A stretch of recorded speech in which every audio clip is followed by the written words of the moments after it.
High, কি অবস্থা সবার? আমি আকাশ। আমি আপনাদের আজকে দেখাতে যাচ্ছি কিভাবে আমি শরীয়তপুর থেকে রাঙামাটি বাইসাইকেলে ঘুরে আসলাম। তাহলে চলেন আমার এই ভ্রমণ যাত্রার গল্প শুরু করা যাক।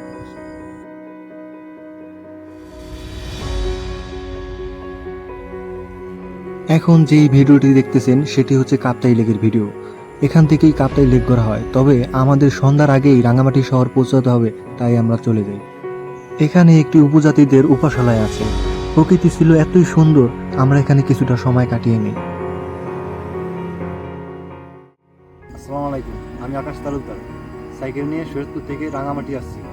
গতকালকে চট্টগ্রাম ছিলাম, চট্টগ্রাম থেকে আজকে সরাসরি রাঙামাটি চলে আসছি।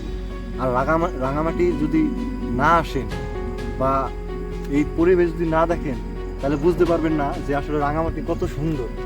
আসলে এই ভিডিও করিয়া তারপর এই ছবি তুইলা এইগুলোতে বোঝানো অসম্ভব, মানে এক কথায় একেবারে অসম্ভব একটা কথা ব্যাপার, মানে কোনোভাবে বোঝানো সম্ভব না যে রাঙামাটি আসলে কত সুন্দর হতে পারে। দেখো ঘুরে ঘুরে ঘুরে যাও।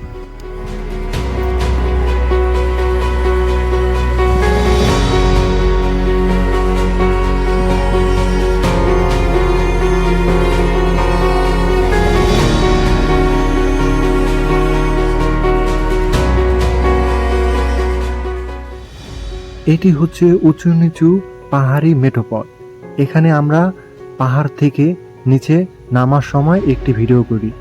এই ভিডিওটি অসাধারণ একটি ভিডিও। এখানে আমরা অনেকটা সময় কাটিয়েছিলাম।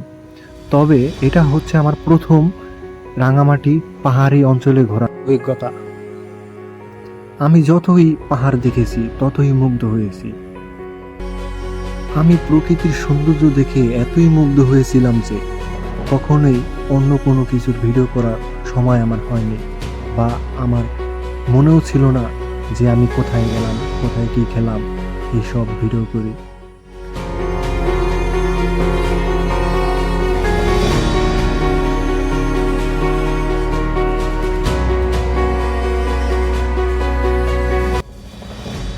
চলার পথে দেখা হয় আমাদের এই ছোট্ট বন্ধুর সাথে। ও আমাদের দেখে কিছুটা পথ নিয়ে যায়। আমাদের এই নতুন ছোট্ট বন্ধুর সাথে আমাদের অনেকটা গল্প হয়। এই ছোট্ট বন্ধুর কাছ থেকেই আমরা প্রথম পাহাড়ি হাতির গল্প শুনতে পাই। এখানে হাতি দেখা যায়, এটা অবশ্য সত্য, তবে আমরা ভয় পাইনি। প্রকৃতির সাথে রাস্তাটি এতই সুন্দর ছিল যে আমাদের শরীর ক্লান্ত থাকলেও মনে হয়নি আমাদের শরীর খুবই ক্লান্ত। আমরা সাইকেল চালিয়ে যেতে থাকলাম। বাংলাদেশ কত সুন্দর, আমি যদি এখানে না আসতাম তাহলে কখনোই বুঝতাম না। আপনাদেরও উচিত বাংলাদেশটি ঘুরে দেখা। মোটরসাইকেল বা বাইসাইকেল অথবা ইঞ্জিন চালিত গাড়িতেও আপনারা ঘুরতে পারেন, তবে ঘুরে দেখা উচিত। তাহলে চলেন কিছুটা সময় স্থির হয়ে ভিডিওটি উপভোগ করি।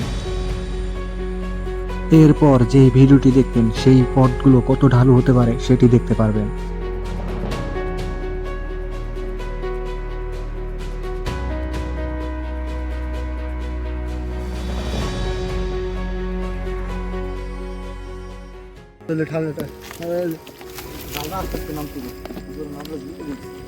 কিন্তু আমি জানি তুমি ধরে নামবা না।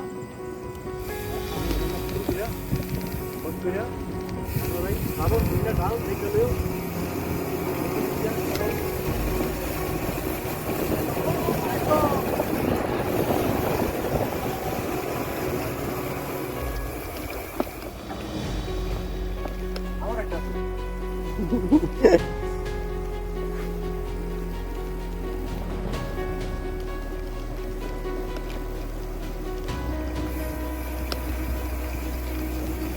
বাঙানা থাকলে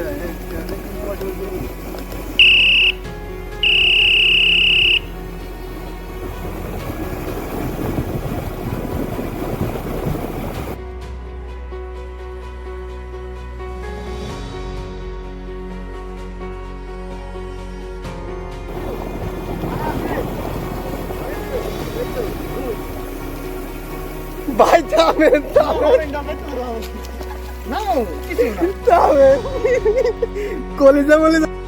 এর আগে আমাদের কখনোই পাহাড়ি রাস্তায় সাইকেল চালানো হয়নি, তাই আমরা কিছুটা সময় বিশ্রাম নিয়ে ও পায়ে হেঁটেও পার হই।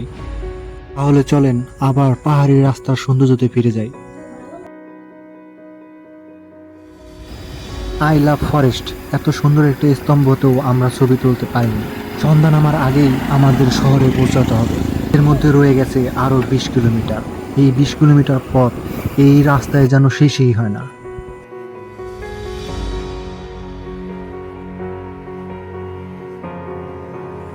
দুই পাশে দুইটি হাতির স্তম্ভ দেখতেছেন। এখান থেকেই হাতিদের এলাকা চিহ্নিত করা হয়। এলাকাবাসীর ভাষ্যমতে এখানে খুব সাবধানে চলাফেরা করতে হয়, কারণ যখন তখন হাতিরা সামনে চলে আসে। যেই ব্রিজটি দেখতেছেন, এই ব্রিজটি আমি প্রথম দেখার পর খুবই অবাক হয়েছিলাম, কারণ এত বড় একটি ব্রিজ একটি পাহাড় থেকে আরেকটি পাহাড় পর্যন্ত চলে যায়। এটি একটি পার্ক, এখানে শহরের মানুষ তাদের ফ্যামিলিকে নিয়ে ঘুরতে আসে। তাহলে চলেন এখন আপনাদের সর্বশেষ ঘুরিয়ে নিয়ে আসি রাঙামাটির সেই বিখ্যাত ঝুলন্ত ব্রিজ। আমাদের বর্ষার সিজনে যাওয়াতে ব্রিজটি পানিতে তলিয়ে থাকে, তাই আমরা আর ব্রিজে উঠতে পারিনি। চারপাশ ভিডিও করে কিছুটা সময় ওইখানে কাটিয়ে আমরা আবার চলে আসি।